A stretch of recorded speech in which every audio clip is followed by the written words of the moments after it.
be sparking and rushing mad like inside the dark. Call me Bill Snatcher, just a brother for the rapture. I hang live, holding on strong, hard to capture. Extravagant, resurrect the track and it's militant. And I react like a convict and start killing. It's manifesting. The gods work like appliances, dealing in my cycle a lot. Yo, what's going on everybody? It's your boy Naruto Explain here, bringing you guys another discussion for the second set of Boruto manga spoilers that have come out today.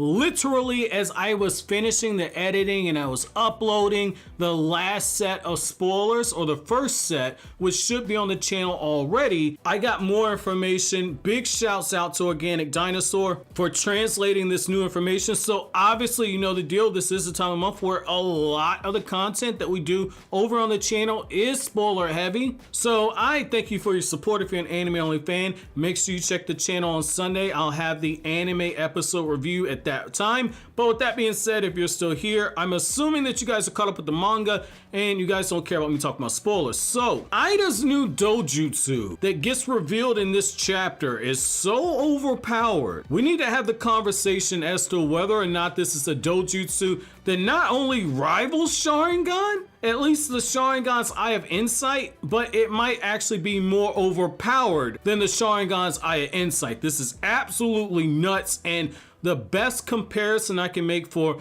how this Dojutsu works is if you look at what you have in Bleach with Aizen Shikai, which is basically perfect hypnosis. Well, her Dojutsu, Eida's Dojutsu, is what you would have had if Aizen had a Bankai. Bankai takes your Shikai abilities, and I'm giving you a loose definition, by the way, so nobody get technical down in the comment section, but Bankai is basically the true power of your Zanpakuto, the true abilities that that sword is able to wield. So when you look at this right here, essentially if Aizen had a Bankai, that's what Eida would be able to do, because that's what Eida can currently do. Like, so basically what she can do is she's able to actually flat out control people. So again, this isn't like perfect hypnosis where, you know, your actions and everything are under Aizen's control. In this instance right here, Eida with her Sharingan, she's able to basically turn people into her captive slaves, according to Organic Dinosaur. Her ability steals their hearts against their own volition,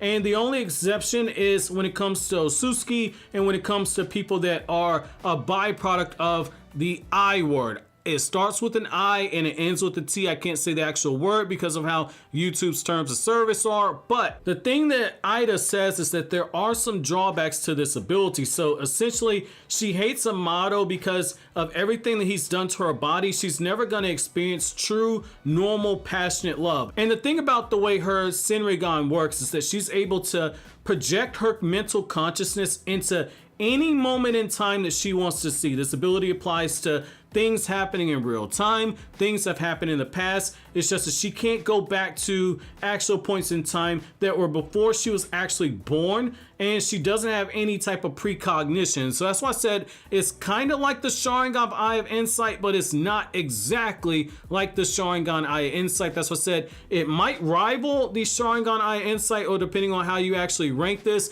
it might actually be something that surpasses the Eye of Insight. I'm more so into that camp. While it's not as versatile as what the Sharingan has, it is something that is extremely broken and deadly. The fact that she was able to stop Code with only one glance, and we know how powerful Code is, this says a lot about Eida's strength level, and it makes sense. This is somebody who's supposed to be even more powerful than Jigen was. So I'm completely okay with that portion right there. Now, the other thing is that you have to kind of look at it like this. So Code actually tried to kill Eida using that wonky ability that Code has, and Eida was able to stop him in one track. Now, Eida does have some limitations. So essentially, Eida, even though she has all this power, she can't actually break Amado's limiters that Amado put in place on Code, because Code goes to her specifically looking for that. And part of the reason is that what Amado did is that you need a retinal scan of Amado's iris,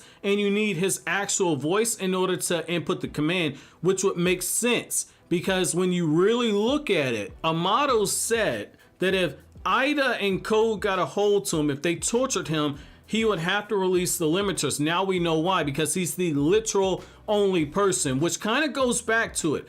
I've been telling you guys, I do not trust Amado, so we have all these cyborgs out here that he did not destroy, and he's the only one who can release the limiters on these things. And now all of a sudden he's given Naruto pills that could kill Boruto. I don't trust Amado. Again, he's making himself very invaluable. And usually when characters do something like that, there's a Sweet Chin music moment coming at some point. Those of you guys who follow wrestling know that Shawn Michaels will kind of come out of nowhere, hit you with that Sweet Chin music, or if you're a modern wrestling fan, it's the same thing with Randy Orton with their RKO. He's gonna hit you when you least expect it. So I think that this is interesting. I think this is really interesting. And the fact that we get told that Amado's tech is modified to a point where the eye is very complex. So when it comes to stuff like that, and the fact that Eida doesn't even know the verbal command, basically Code is going to be nerfed for a little bit longer. But this is so interesting, right? This is so interesting. The Sharingan has a lot of potential to be absolutely busted, especially given the fact that that ability, it's not exactly genjutsu, or I guess you could say this is a new version of Kotoamatsukami, because Kotoamatsukami, essentially, if you're like me, like I've been saying for the last 3.5 years,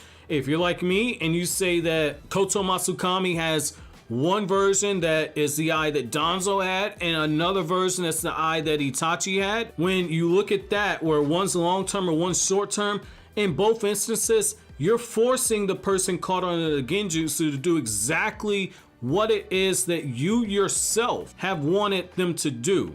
And so when you look at Eida, when it says she takes perfect control of the heart, you have to remember, with these ninja tech and all these other different things, what they're able to do is they're able to recreate ninjutsu and put them into all these capsules and everything. Shisui Uchiha's Kotoamatsukami was known far and wide.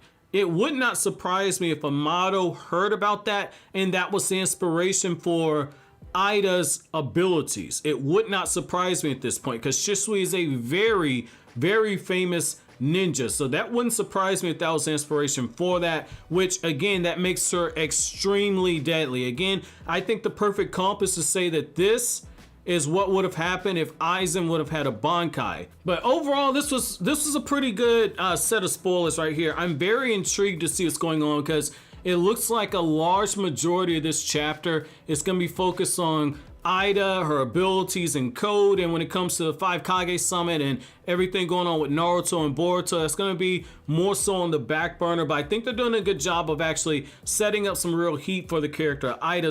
So my questions to you guys is, if you guys are familiar with Bleach, do you agree with me that this is essentially what Aizen's Bankai would have been? And then the second question I have for you guys is, do you agree that Amado likely took inspiration when he augmented Eida's body, that he likely took inspiration from Shisui's Kotoamatsukami? Let me know what you guys think about that down in the comment section below. But as always, guys, if you like anything I had to say, don't forget to comment, rate, subscribe, and share. Thank you so much for watching all the way to the end. Have an awesome day, guys.